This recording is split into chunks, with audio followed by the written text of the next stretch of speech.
Hello everybody, today I'm going to be going over a low carb, high fat lifetime diet guide. Well, have any of you guys thought of how well your body actually serves you? And don't you think you should be thanking them every day just by taking care of it? Well, if you want a healthy, functioning, and well-shaped body, then this video is just for you. Okay, so I'm going to be breaking it into three categories. So what does your body actually need to move, think, and recover? Well, number one, you're going to be needing the building blocks, which is the proteins. Number two is energy. It's going to be fat and carbs. And number three is going to be water. So without any of the three, our body cannot live for long. Okay, so in order to be healthy, 75% of the calories in the food should be in form of energy, which is fats and carbohydrates, and the 25% remaining in the form of building blocks, which would be protein. Now, let's get deeper into all of these three so-called macronutrients. Okay guys, so first I'm going to be covering protein. So complete sources of proteins are meat, eggs, and cheese. Also, animal proteins must be present at every single meal according to our physiology. In order to digest proteins, a complete set of minerals, iron, calcium, magnesium, zinc, pretty much is needed. So keep that in mind that protein powders are not fully digestible and might turn into sugar in the body. So just be sure to avoid them. It is a waste of money. Alrighty guys, I'm going to be covering meat now. So by meat, we understand the whole animal and also the muscles. So this is going to be covering the red and white meat and all of the organ meats as well. So fish must also be considered as a meat. In the human body, there are organs identical to those in animals, and we need the substances concentrated in them. Attention, if proteins are more than 45% of calories, the body uses a significant part of them for energy production. This process is called gluconeogenesis. This overloads the liver, increasing acidity and leads to inflammation. 30% of the meat should be fat, therefore meat with a low fat content or fillets should be supplemented with fat. And this could be covered with butter, bacon, lard, or cream. Next, we will be covering important organ meats. The first organ we will be covering is the liver, and this actually is the best source of vitamin A. You will be getting retinol, which actually is missing in veggies, and this does give you a very complete set of minerals and vitamins. Now, the second organ we will be covering is the heart. So this will include the CoQ10, which is needed for energy production in cells, the head or the brain, a complete set of fatty acids and cholesterol needed for the construction of each cell, steroid hormones, and for other processes key to life. The eyes, you need retinol, and also the bones, which you can use as a broth that contains bone marrow and minerals. Cartilage from the ribs and joints are a good source of collagen for healthy skin, nails, hair, and also joints. How to choose healthy meats? Well, I would bet on meat from longer-lived, usually larger animals, such as pork, beef, or lamb. They've had enough time to accumulate more trace elements from poor industrial feed. Now, the pig is structurally and chemically closest to human, which makes it a complete source of nutrients. Now, the chicken meat is considered the poorest because in the industry, the chicken grows for only 35 days. Now, sausage and other similar must be raw dried and without soy or liquids added. Next, I'm going to be covering eggs. The yolk is the most important and most valuable part of the egg. It contains 40% of the protein and all of the minerals and vitamins. An entire organism with all vital organs and systems is built from an egg, and we accept them as food for our organs. Eggs can be part of 1 to 2 of our daily meals. Now, the method of preparation would be soft to preserve the substances in the yolk or raw. Now, these eggs must be laid less than 14 days ago.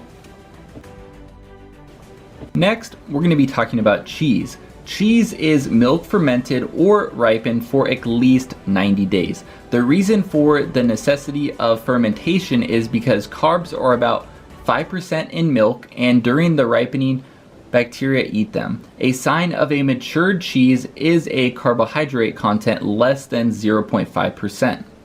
Good cheeses are thick and fatty, for instance, brine, yellow cheese, mozzarella, cheddar, and Gouda. You would like to avoid processed and smoked cheeses as well as fresh milk. Now, yogurt has lost much of its usefulness today, as there are still some other good options.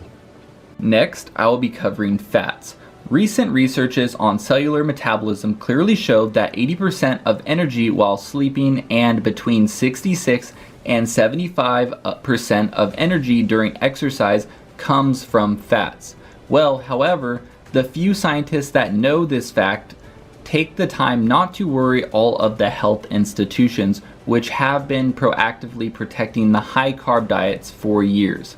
Now, we do have two types of fats. There's going to be saturated and unsaturated. Saturated fats change their aggregated state and are the only one that allow heat. Now, the treatments while cooking either in a pan or a pot and up to 180 Celsius or 356 Fahrenheit. This is most like boiling, not frying. How to recognize saturated fats? Well, they generally come from animals such as butter, cream, lard, or bacon. All the saturated fats are healthy and powerful energy resources for your body. Next, we'll be talking about unsaturated fats or vegetable oils. So, vegetable oils should only be used raw, cold pressed, and in limited quantities. So up to 5 tablespoons per day. I would suggest stop cooking with them because unsaturated fats immediately oxidize and become carcinogenic and extremely dangerous. Completely cut out sunflower oil, margarine, and other processed unsaturated fats. Next, we will be talking about carbs or carbohydrates. These are highly reactive and aggressive fuel for your body.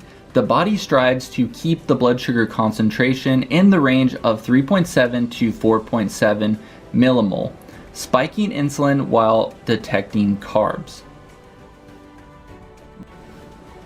Next, we'll be covering sugars or fast carbohydrates. Now, all sugars have very simple structures. They begin to break down in the saliva and also taste sweet, such as sugar, fruits, honey, chocolate, etc. They enter quickly and leave the body quickly. In larger quantities, more than 20% of calorie intake, they easily can lead to obesity and diabetes. In small quantities, less than 15% of daily calories, they lead to taste delight without harming your body. Next, we'll be covering starches or complex carbohydrates. Now, these are slow carbohydrates and they have a complex structure that will take time to break down. They carry a lot of energy or calories and quickly exhaust the 15% quota. In most cases, undigested parts of them will reach the colon and ferment in it, which can cause inflammation. Please keep in mind that all of the following are carbs and contain a lot of them. Fruits. Aromatic ones, berries are preferable, of which twice can be consumed as compared to the sweet ones. For example, grapes, bananas, or watermelons. Alcohol can be considered an ultra-fast carbohydrate. Consume wisely and with care. Be sure to avoid liqueurs because they combine high alcohol with sugar content. Next, we'll be talking about fibers. So attention, fibers in large quantities are harmful. They are indigestible. They prevent the absorption of protein and minerals. They irritate and damage the small intestine, and they can cause fermentation in the large intestine, which can also inflame it. Now, water and dietary fats are important for natural defecation, which keep the intestinal lining moist and clean. Vegetables. In the form of small salads or side dishes, leafy greens such as lettuce, spinach, turnips, cabbage, cucumbers, tomatoes, broccoli, green beans, cauliflower, and mushrooms. You want to avoid starches such as legumes, grains, potatoes, beans, rice, grains, anything from flour such as lentils, corn, or soy. Now nuts. So nuts have shells, for example walnuts, almonds, hazelnuts, and they can be eaten raw and in very small quantities because they are rich in vegetable fats. Next, we'll be talking about food additives. Cultivable lands are depleted and poor in trace elements. Therefore, the fodder and the animals fed on it are poor.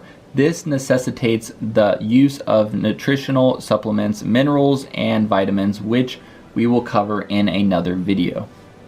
Well, what are the reasons for most of the diseases today? Well, degenerative diseases. Inflammations have mainly three causes. Number one would be decrease in pH to acidic, less than 7. It is caused by overdoing the proteins and drinking too little water. Number two would be oxidized vegetable oils. Unsaturated fats are easily oxidized and become dangerous. Number three would be high blood sugar, while more than 15 to 20% of your calories come from carbs. Next, we'll be talking about diabetes. All people who consume more than 45% of their calories from carbohydrates are usually in a state of diabetes, or blood sugar above 5.2 millimoles. Most of the time, their insulin is delivered by the pancreas instead of by injection. Another reason can be cancer. Cancer cells are anaerobic and feed without oxygen, fermenting carbohydrates or glucose, while healthy cells need oxygen and fat. The combination of low heart rate or poor oxygen venous blood and high blood sugar creates an ideal condition for cancer cells to thrive and dominate. As a conclusion, we recommend 2 to 3 meals a day, each containing fatty meats, cheeses, and eggs.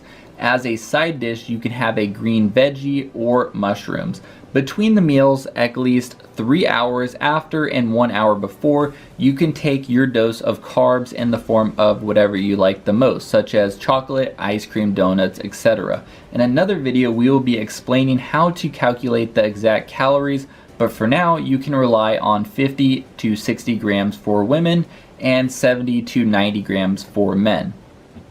Alright guys, that's all I have for you today. Put down in the comments below if you have any questions about low carb, high fat way of living. Thanks, hope you guys enjoy this.